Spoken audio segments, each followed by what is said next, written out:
Okay, hello everyone. Welcome to the webinar today. Hopefully at this point everyone can hear me and see my screen, which is is currently on the slides. So I'm flicking between slides as I speak, so hopefully you should be able to see that. What would be really helpful to start us off is in the chat feature, if you could just pop a comment in with your name, just so that I know that you can hear me, but also so that the others taking part in the webinar can see who's taking part. We've got about 15 people on the webinar at the minute, and I think we've 30 signed up. So I'm going to mute myself for a minute while you guys pop a comment in the chat feature, just so that I know that everyone can hear me and that this is working. And then I will chat to you again in a minute.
Okay, so everyone seems to be able to hear me, which is great. And what I'll do is throughout the webinar, I'll keep an eye on the questions section. So if you have any questions as we go, you can pop those into the question chat feature, and I'll pick them up as we go, but also at the end, we'll have a chance to have a bit of Q&A. So what I've done for the minute is I've muted everyone's microphones, which means you can happily eat your lunch and make as much noise as you want.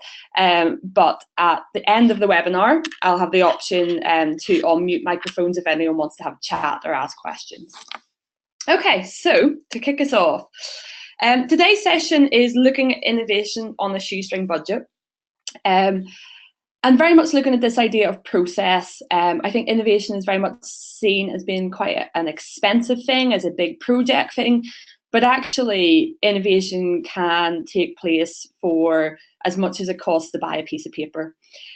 So in today's session, I'm going to look at some practical applications of innovation processes. We're going to do some worked examples. And then towards the end, I'm going to give you some examples and case studies of how cultural organisations have been able to bring these processes in-house in a very cheap and cost-effective way. And for those of you that don't know me, my name's Oonagh Murphy. I'm a lecturer in arts management at Goldsmiths University London. And I am in the Institute for Creative and Cultural Entrepreneurship. And my research very much looks at digital innovation and capacity building in the cultural sector. And I'm particularly interested in small cultural organisations, having worked most of my career in Belfast. And as we know, most cultural organisations in Northern Ireland fall into the category of small arts and cultural organisations. So really for me, innovation is all about turning ideas into solutions which create a positive change. And the core to that is the question, where do new ideas come from? So I guess to start you off, to get you thinking a little bit about this idea of where do ideas come from, I'll start with a hard question. When was the last time you had a new idea?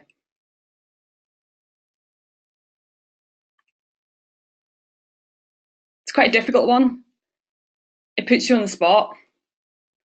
This idea of ideas and where they come from can be quite challenging. But luckily, we have a range of innovation processes and design thinking tools that can help reframe that question into a question that's much easier to answer. So my easy question for you then, or my easier question, is what was the last problem you faced in your work or on your way to work? And generally, we're much more confident talking about problems than ideas. We all like to have a bit of a moan, and actually those moans can be the start of a really constructive innovation management process.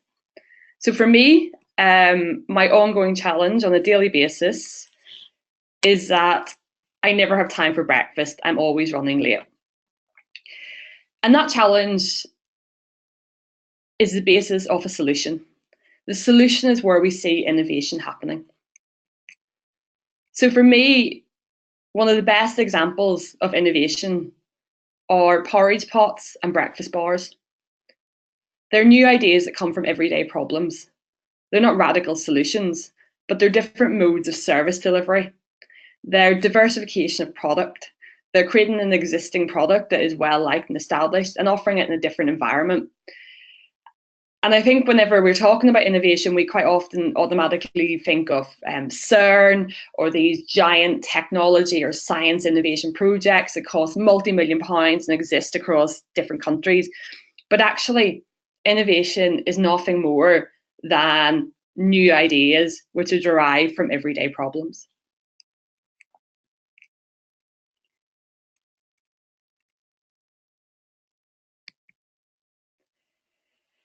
So I've talked a little bit about problems. I've talked a little bit about moaning.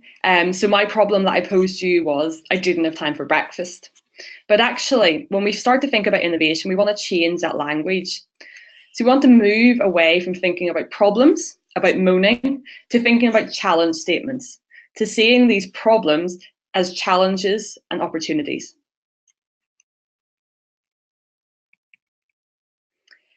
And challenge statements are a really good way to move our conversation about how we develop new products, about how we develop new processes. So as a lecturer, one of the things that I teach my students is kind of standard business basics, stuff like SWOT and TOWS matrix. So looking at how do you identify and analyze your strengths, your weaknesses, your opportunities and threats. I'm sure we've all been in really enjoyable meetings where we've had strategic planning for days, locked around a table in an airless room. Or PESTLE, so political, economic, social, technological, legal, and environmental factors. These are really useful strategic planning tools, but let's be honest, they're not that exciting or interesting. I love this quote from the Cultural Leadership Handbook because I think it really gets to the heart of our challenge as arts managers. So really thinking about, I guess, arts management, innovation and development, maybe more than art form, although a lot of this does translate to art form as well. So this quote says, "Creativity is built on the act of making. It is not enough to say that something has to be done. Something has to be made to happen. Creativity is built in discipline. Inspiration only comes when the mind is well prepared and the subject properly researched. Inspiration will only be effective if the idea is fully tested." And that's where design thinking comes in. So design thinking is the primary method of innovation planning that I'm going to focus on today. It's one of many, but we have quite a short session today, so it's the one that I think is probably the most relevant for us to talk about today.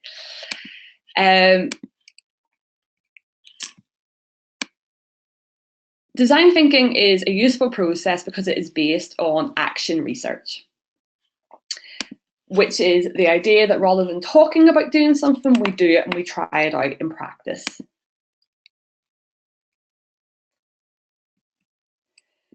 Design thinking has been around for quite a number of years now, and is very much developed and pioneered and advocated by Stanford University, who have a design thinking institute, essentially. It looks like quite a fancy chart. There's a lot written on design thinking online, and it fits into another concept, which is called service design. The core categories within the design thinking process are empathize, define, ideate, prototype, and test. Empathize really means understanding the context in which you want to carry out the research. So you'll see in this slide here, it says search for rich stories and find some love. Where are the passion areas in your organization? What are the things people are struggling with? What are the things that people want to solve? So I'm not going to focus too much on empathize today, because that's something that those of you working within organizations already have. You understand how your organizations work. The next section then is defining, and that's turning your problem, your moan, into a challenge statement, into a constructive call for action to change something. From there, we then go to ideate, and ideate's a really fun stage. Ideate is when you get your whiteboard out, you get big sheets of paper out, and you write down every crazy possible random idea going. You don't think about limitations at the ideation stage. Instead, you just write everything down. And from there, you move to prototype. And that's when you start to look at constraints. So you start to look at how much money would this cost us to do? How can we try that out in a low cost fashion? And from there, you move to the test. And that's when you apply your new concept, your new idea, your innovative solution, and see if it works.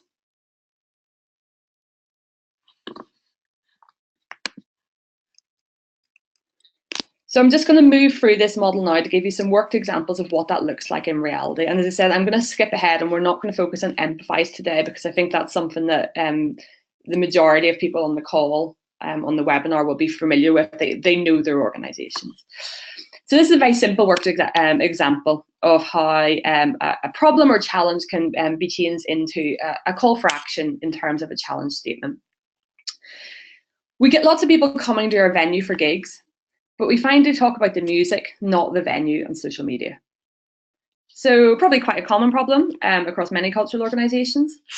So then when we think about how to ideate a solution to that, some examples here: increase on-stage signage with venue digital profiles, offer free beer to those that tweet, run gig ticket promotions, run photography competitions, let people pay entry with a social status, engage with local music bloggers, or live blog the set.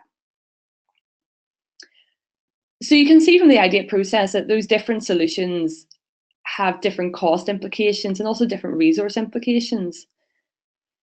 However, if we then move on to look at the prototype stage, by creating some very simple paper stage signage, this organisation would be able to, for maybe 30, 40, 50 pound, some nice large print posters, be able to prototype if having a better signage on stage would increase their reach on social media before investing in a light display that might cost £1,000, that would really change their stage and would be a long-term investment.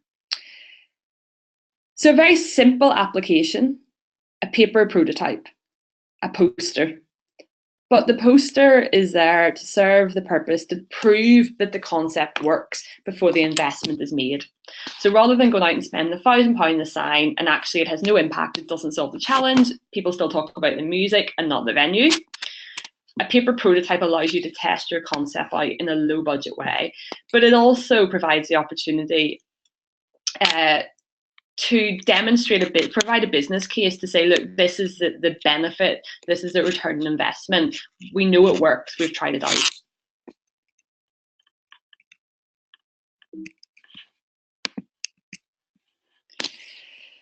So design thinking is a mindset. Design thinking is about believing we can make a difference and having an intentional process in order to get the new relevant solutions that create positive impact. Design thinking gives you faith in your creative abilities and a process for transforming difficult challenges into opportunities for design.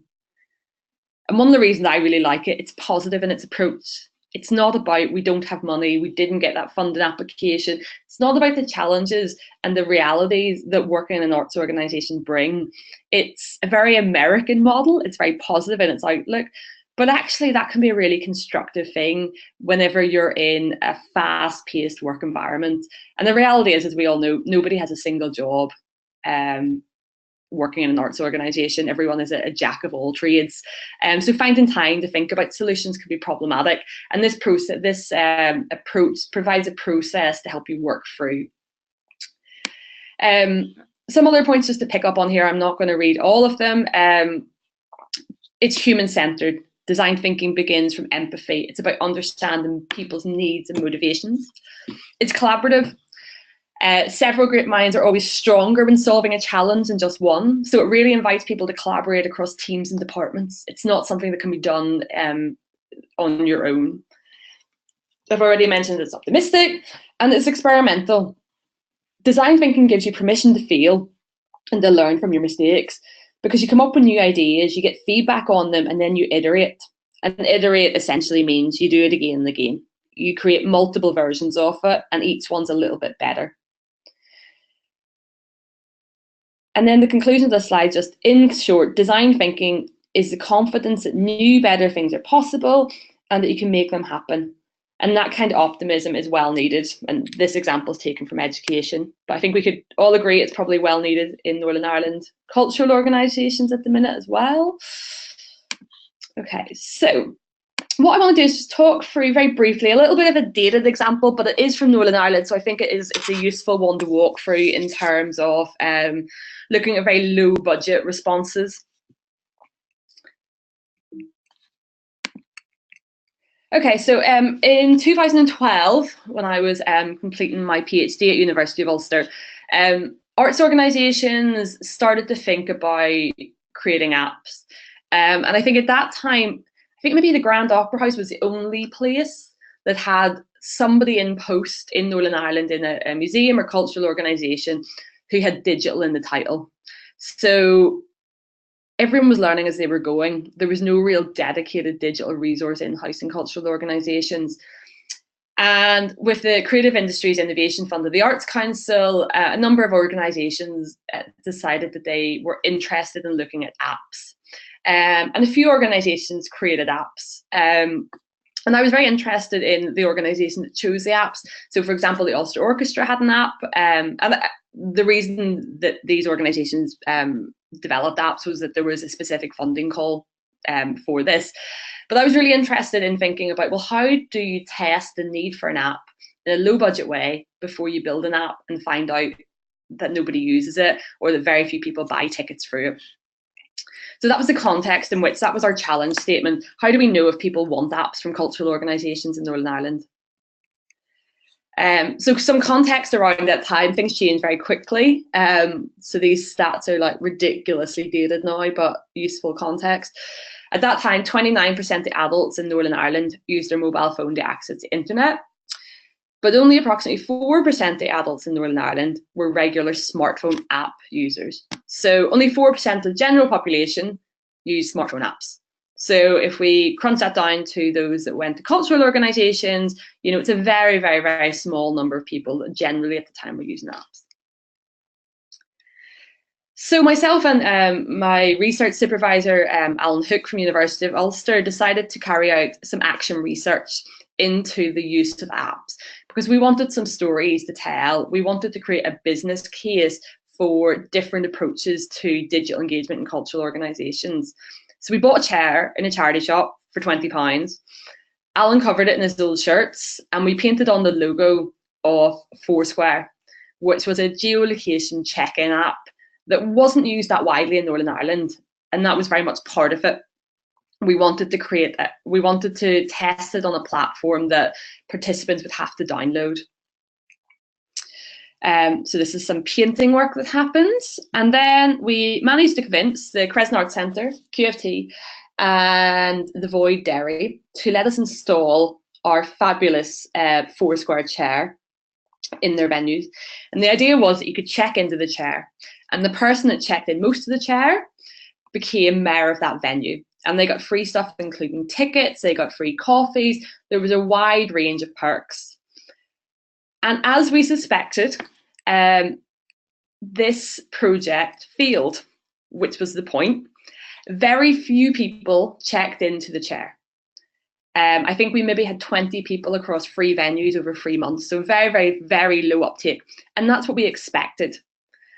But that prototype helped us to show cultural organisations, don't get an app, spend your money instead engaging with your audience on the platforms they're already on. So from that £20 project, we learned arts organisations did not need apps. There was not the demand nor interest in downloading organisation-specific applications. The barriers to entry for audiences was high. Back in 2012, people didn't have a lot of room in their phones. Wi-Fi wasn't as good. 3G was just about existing, I think. So actually getting people to get the app was problematic. The cost of app production for cultural organisations was really high. It was much more effective to engage with audiences where they are and via existing platforms.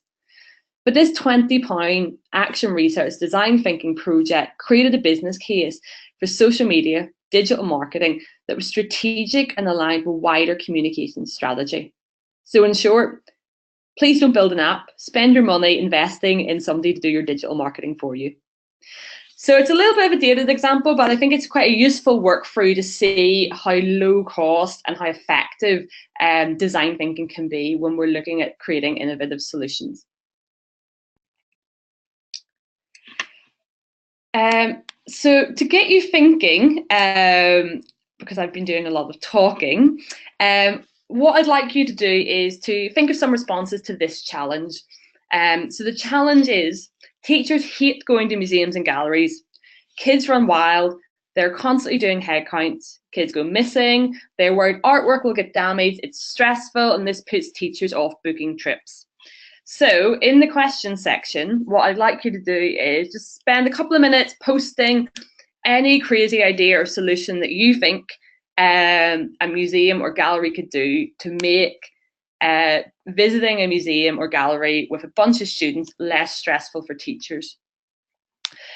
And to give you one suggestion to hopefully inspire some ideas, the best answer I've ever had is dress all the children up as cockroaches, which was based on a performance piece that took place at the Science Museum a few years ago. The idea being, if you had all the kids in ridiculous fancy dress costumes, you wouldn't lose them. So fire in some suggestions into the answer box, and then we can pick them up.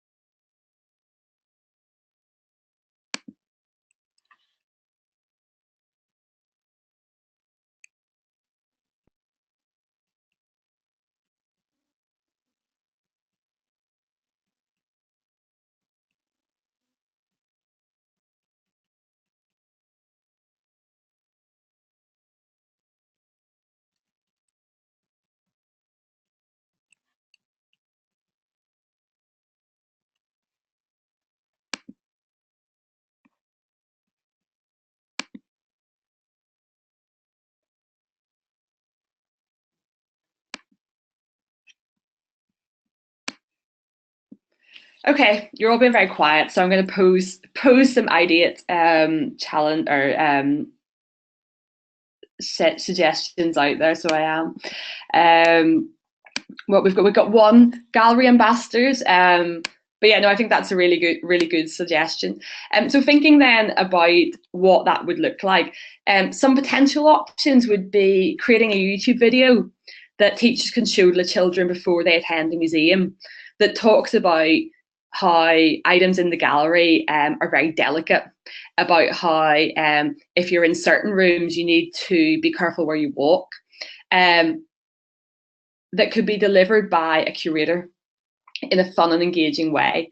It could be delivered as part of a wider curriculum agenda. So it might be within a history section. So the context of the importance of staying together in a museum could be presented in an engaging way, which means that both the students and the teacher are prepared in advance. Other suggestions include simple things like having the students do number offs, so that at different points throughout, the teacher can just shout, "What's your number?" and everyone shouts back their number. And these things are really important to be initiated by the museum or gallery, because teachers themselves are quite often unsure about, well, what noise levels are acceptable within this venue, what is acceptable from my students.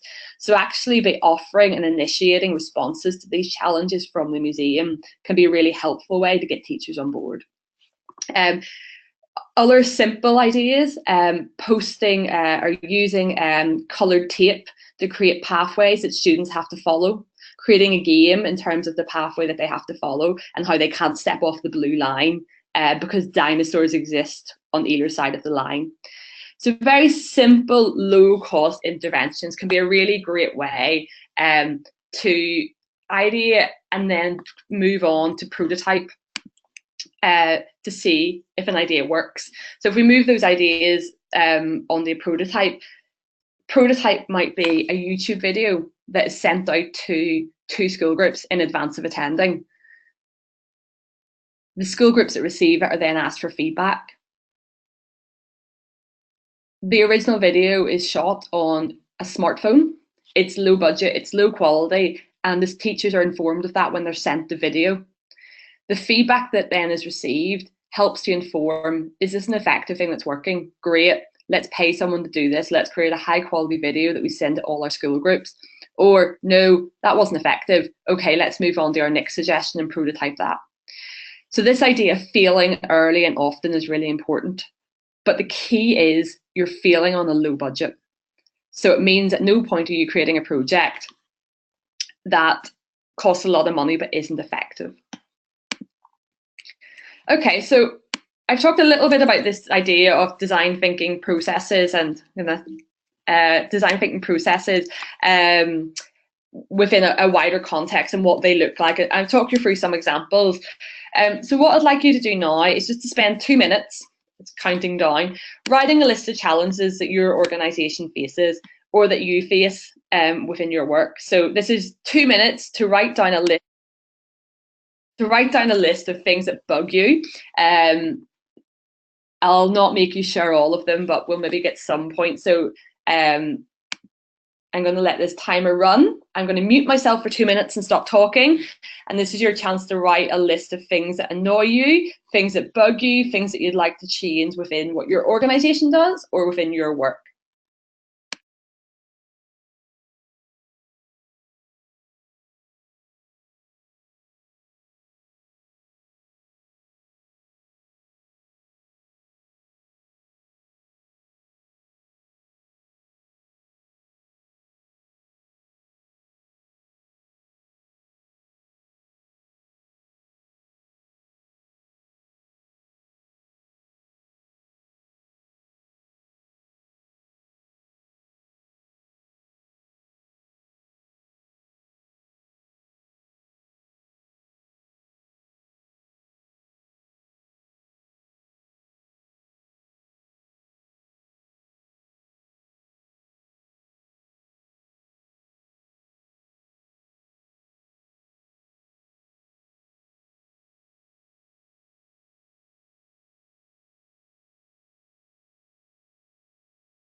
Okay, so hopefully through that exercise, you now have a long list of challenges that you and your organisation face. Um, what I want you now to think about is how you can turn one of those challenges, one of those moans, one of those complaints, one of those difficult things into a challenge statement. And think about all of the ways that you could potentially solve this. So this is your chance to ideate, to come up with a list of different ways that you could solve one of those challenges. So you've got just over a minute to think of some solutions.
Okay, great. So hopefully now we've got a list of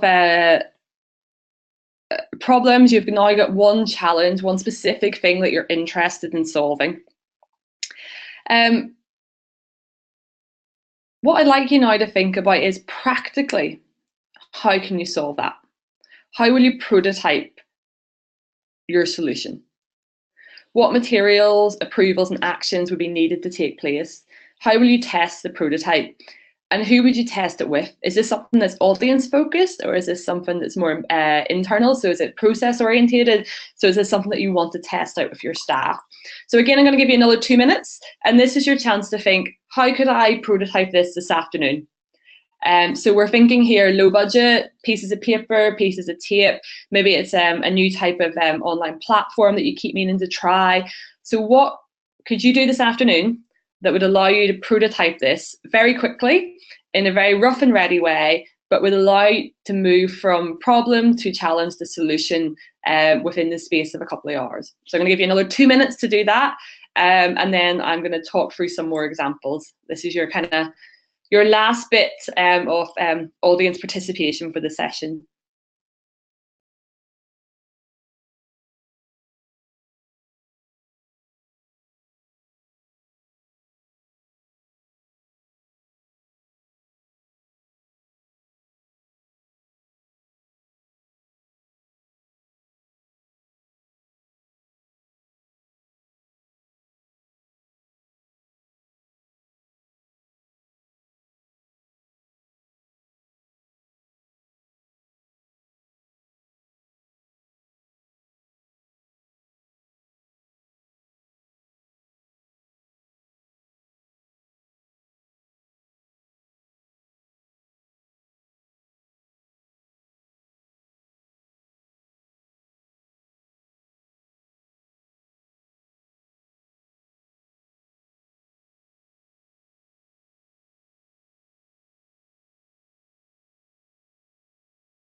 Okay, great. So hopefully there's lots of ideas and suggestions, and arts offices all across Belfast will now be covered in sticky tape and post-it notes this afternoon.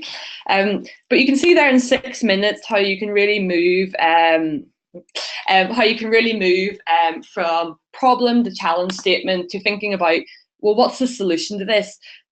But what's the solution to this afternoon? What's a small scale prototype that I can create to prove that this is something that we need to maybe apply for funding for, that we need to apply for bigger resource for. But what can we do today to implement those changes? So I think this quote's really useful when we were thinking about this idea of constraints. Creativity benefits from constraints. As Margaret Bowden writes, far from being the antithesis of creativity, constraints and thinking what make it possible. In the cultural fields, these constraints can be internal or external. Internal constraints can be the form the idea has to take, the genre you're working in, indeed the traditions and conventions that we have already mentioned. External constraints are more physical, time and deadlines, budget, human and material resources, the location you're working in, even the geography. Other stimulating constraints include competition with your peers. Even uncertainty about the future can lead to new ideas. So again, this is a very positive approach to carry out innovation and research and development. It is all a little bit happy clappy, but I do think that it helps to change the messaging around uncertainty and problems to actually being positive constraints that can enable creativity to form.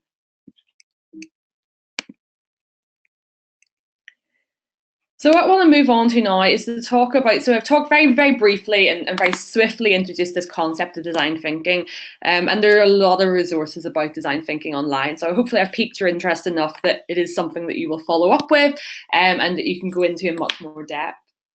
What I want to focus on in the second half, or as we move towards the end, is thinking about innovation from a management perspective and this idea of how do you bring idea generation in-house? It's okay me saying this process is great and it works, but how do you facilitate that within your organisation? So I'm going to talk through some case studies that are very simple case studies, very low budget and very easy to implement. In about 2012, a guy called Michael Soto at Nesta developed a project called the Randomised Coffee Trial. Very simple, very low budget. He worked at Nesta. It was a really big organisation. National Endowment for Science, Technology and the Arts, lots of interesting people doing interesting work, but he felt that he only really worked with his immediate team. He didn't know what was going on across the organisation. So he decided to create a randomised coffee trial where anyone in the organisation could opt in and they would be randomly paired with someone else in the organisation to have a coffee with once a week. So each week they would meet someone different from a different team or a different department. And in the blog post that he wrote about this, he described it as creating an institutionalized space for serendipity. It brought people together. It allowed them to exchange ideas without any preconceived motivations. You think, quite often, whether it's internally or across the cultural sector, we meet people with an agenda. We meet people for a reason. Actually, creating serendipitous exchange, creating opportunities to meet and chat with no prior motivation or intention can be a really good way to spark new ideas and partnership. So really not more than coffee, but I think a really useful way to bring innovation in-house to your cultural organisation, but also as a way to create conversations across cultural organisations in Northern Ireland.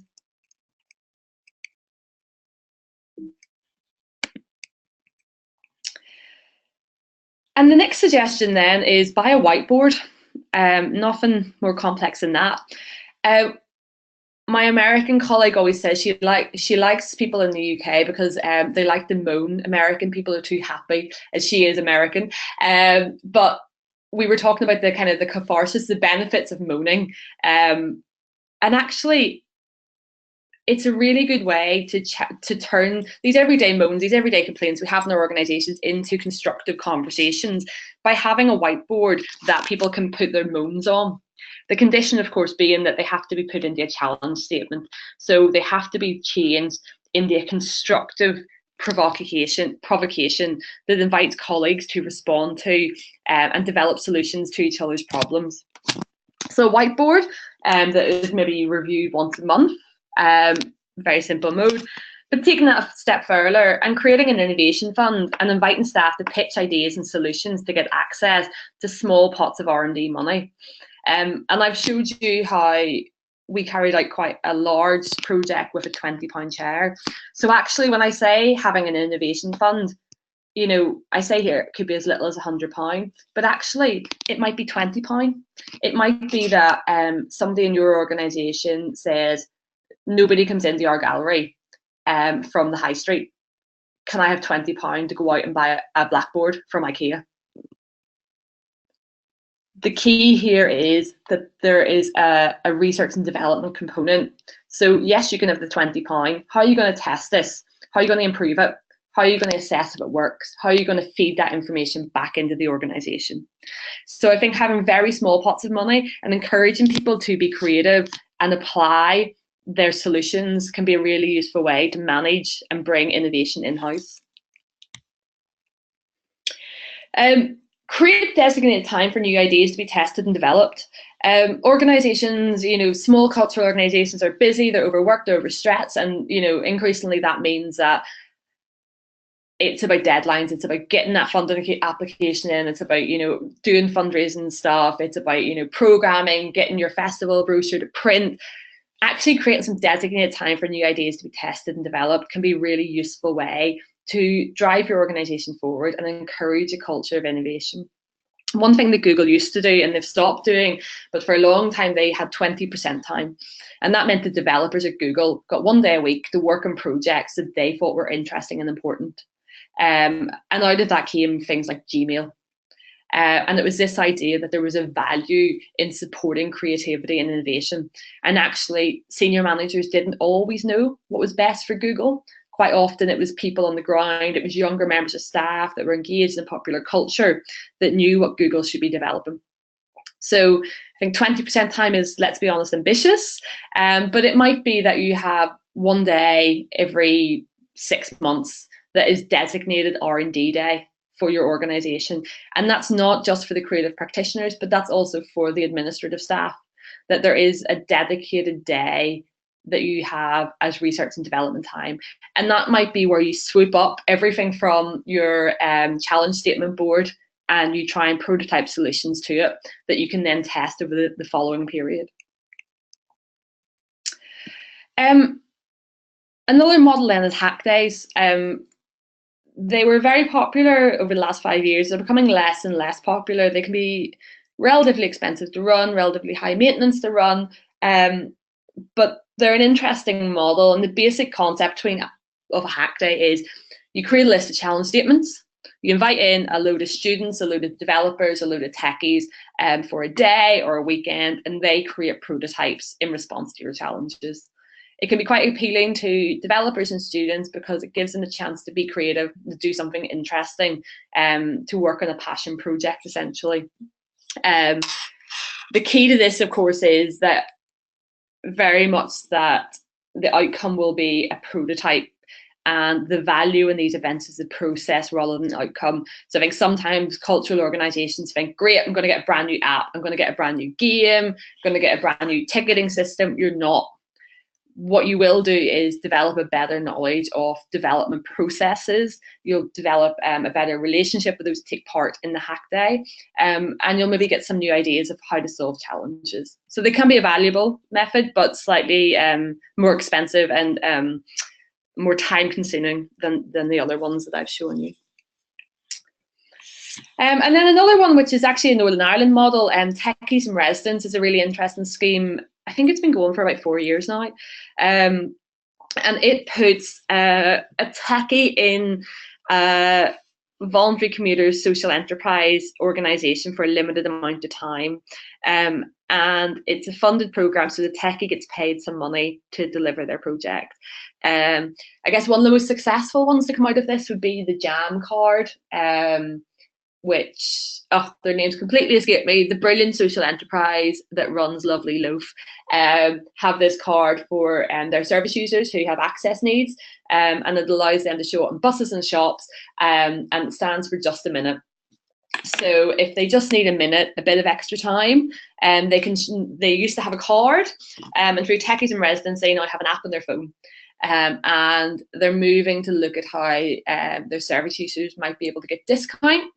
They might be able to get help and contact if they're out and about through this app.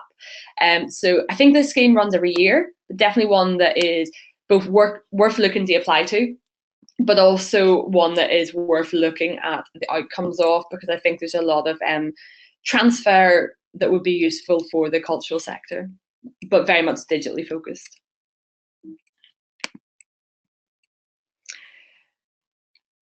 And kind of really underline all of this stuff about bringing innovation in-house and managing innovation, for me, is this idea of communities of practice.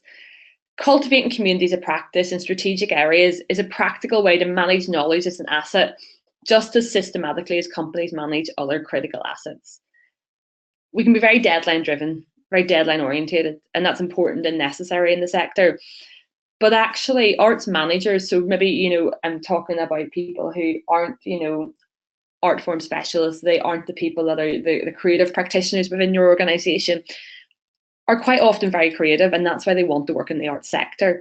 And I think from a management perspective, retaining staff and professional development, developing communities of practice and supporting people to research and develop new ideas and facilitating innovation can be really important as a manager. Strategically managing these communities can help to pool resources, skills and knowledge as a means to influence change. So I think really thinking about the human resource component of innovation management is very important as well.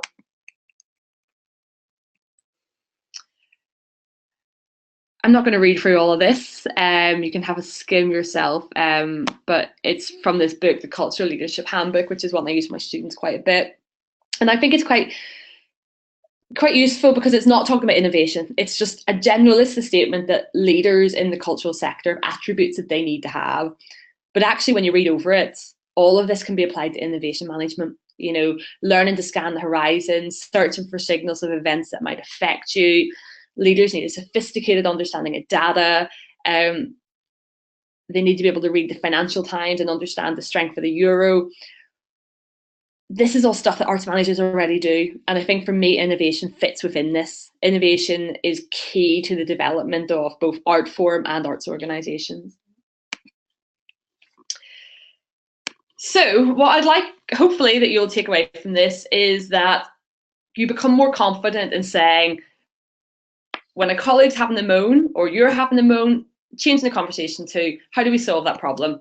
How could that idea be transformed into reality? What can we do today?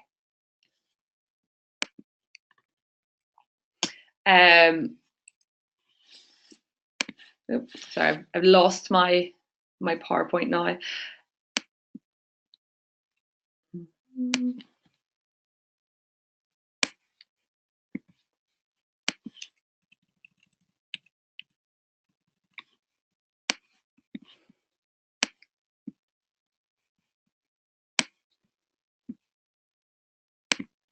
Let's bring this up again. Okay, hopefully this works. Oh, sorry, my computer's decided it's had enough. Maybe it hasn't had its lunch yet.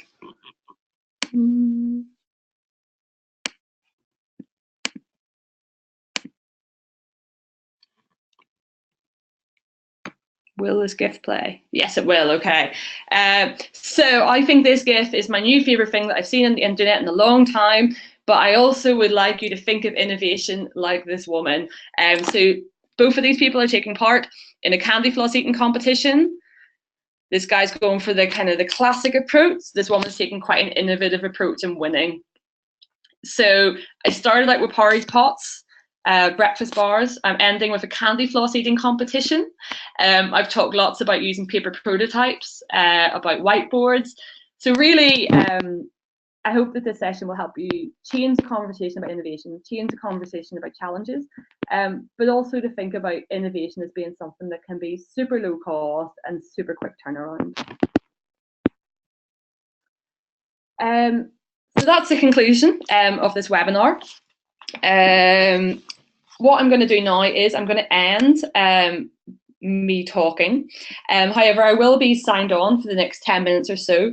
So if anyone wants to ask any questions, if you just pop them in the question section, I'm more than happy to have a bit of a conversation with you. And for those of you that aren't staying or don't have questions, thank you very much for joining.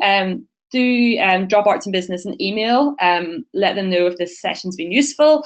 They're planning another couple of webinars throughout the next year, so sign up to their mailing list and you can keep up to date with the rest of their webinars. So thank you very much. I'm going to end this broadcast now and I will be available for questions on the questions section.